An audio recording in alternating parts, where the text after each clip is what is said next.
নমস্কার প্রিয় ভাই বোন, আজ আমি তোমাদের সাথে এই বিষয়টি নিয়ে আলোচনা করতে চাই যে জলদীক্ষা আসলে কি এবং আমাদের জন্য এই জলদীক্ষার গুরুত্ব আসলে কতটা। দেখো প্রিয় ভাই বোন, আমি তোমাদের পরিষ্কারভাবেই জানাচ্ছি, এই জলদীক্ষাটা হলো একটা নিছক জাগতিক প্রক্রিয়া মাত্র। কি বললাম? জলদীক্ষা হলো একটা নিছক জাগতিক প্রক্রিয়া মাত্র। বাপ্তিস্মদাতা যোহন এই জলদীক্ষা তাদেরকেই দিতেন যারা অতীতে তাদের পাপ কাজের জন্য অনুতপ্ত হতেন এবং ভবিষ্যতে আর কখনো পাপ করবেন না বলে যারা সিদ্ধান্ত নিতেন, হ্যাঁ, শুধুমাত্র তাদেরকেই যোহন এই জলবাপ্তিস্ম দিতেন। তাহলে তোমরা কি বুঝলে? এই জলদীক্ষাটা হলো একটা মন পরিবর্তনের দীক্ষা মাত্র। এইবার আমি তোমাদেরকে জানাতে চাই যে আমাদের আত্মিক জীবনের মঙ্গলের জন্য এই জলদীক্ষার গুরুত্ব আসলে কতটা। দেখো, আমরা বাইবেলে লুক 3:16 পদে, কোথায়? লুক 3:16 সেখানে পরিষ্কার ভাবেই দেখতে পাই যে বাপ্তিস্মদাতা যোহন মানুষকে ধরে ধরে জলদীক্ষা দিতেন, তিনি নিজেই পরিষ্কারভাবে ওই অংশে জানিয়েছেন যে আমি তোমাদেরকে জলে বাপ্তিস্ম দিচ্ছি ঠিকই, কিন্তু আমার পরে যিনি আসছেন অর্থাৎ প্রভু যিশু, তিনি তোমাদেরকে পবিত্র আত্মায় বাপ্তিস্ম দেবেন। তাহলে প্রিয় ভাই বোন, যোহনের এই বক্তব্যের মধ্য দিয়ে আমরা কি বুঝতে পারছি? যে আমাদের আত্মিক জীবনের মঙ্গলের জন্য এই জলদীক্ষা নয়, বরং প্রভু যিশুকে বিশ্বাস করে পবিত্র আত্মাকে লাভ করাটাই হলো সবচেয়ে বেশি গুরুত্বপূর্ণ ব্যাপার। বুঝতে পেরেছো সবাই? প্রিয় ভাই বোন, এইবার এসো আমরা দেখি যে স্বর্গে যাওয়ার ব্যাপারে এই জলদীক্ষার গুরুত্ব আসলে কতটা।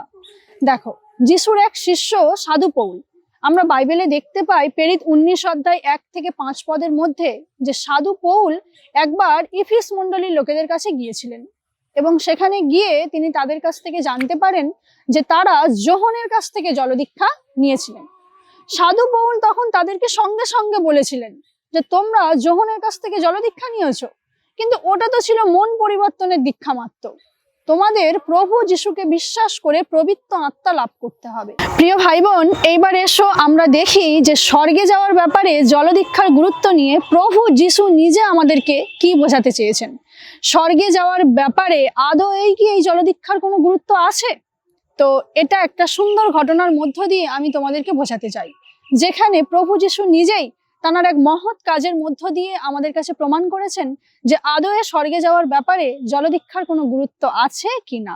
দেখো, ঘটনাটা হলো এই, লুক 23:43 আমরা পরিষ্কারভাবে দেখতে পাই যে প্রভু যিশুকে যখন ক্রুশবিদ্ধ করা হয়েছিল, ঠিক সেই সময় প্রভুর দুই দিকে দুইজন ভয়ঙ্কর দস্যু ডাকাতকেও পুষে দেওয়া হয়েছিল। আর প্রভুর একদিকের ডাকাত প্রভুর কাছে এই কথা সেই জায়গাতে বলেছিল যে প্রভু, আমি অন্তরে এটা স্বীকার করি তুমিই আমার উদ্ধারকর্তা এবং তুমি সম্পূর্ণভাবে একজন নির্দোষ ব্যক্তি। প্রিয় ভাই বোন, লক্ষ্য করো, শুধুমাত্র তার এই অন্তরের পাপের অনুতাপ এবং প্রভু যিশুকে ঈশ্বর পুত্র বলে এবং উদ্ধারকর্তা বলে বিশ্বাস করার কারণেই প্রভু ওই ডাকাতকে উদ্দেশ্য করে বলেছিলেন যে তুমি আজই আমার সাথে পরম দেশে যাবে। আমি আবার বলছি, তোমরা ভালো করে লক্ষ্য করো প্রিয় ভাই বোন, এই দস্যু ডাকাত কখনোই কিন্তু পাপ থেকে মন ফেরায়নি বা কখনোই তিনি কারোর কাছে জলদীক্ষাও নেয়নি। শুধুমাত্র যিশুকে অন্তরে ঈশ্বর পুত্র বলে স্বীকার করার কারণে এবং নিজের দোষ, নিজের পাপের জন্য অনুতাপ করার কারণে প্রভু তাকে স্বর্গে যাওয়ার অধিকার দিলেন। এখানে জলদীক্ষার কি তাহলে কোনো ভূমিকা আছে প্রিয় ভাই বোন? নিশ্চয়ই নয়। আমরাও যদি একইভাবে নিজেদের অন্তরে করা পাপ কাজের জন্য অনুতপ্ত হই এবং প্রভু যিশুকে অন্তর থেকে ঈশ্বর পুত্র বলে বিশ্বাস করতে পারি, অবশ্যই আমরাও পিতা ঈশ্বরের কাছে স্বর্গরাজ্যে যেতে পারবো। প্রভু যিশুই আমাদেরকে সেই জায়গায় পৌঁছে দেবেন শুধুমাত্র তাঁর উপর বিশ্বাস করার কারণে।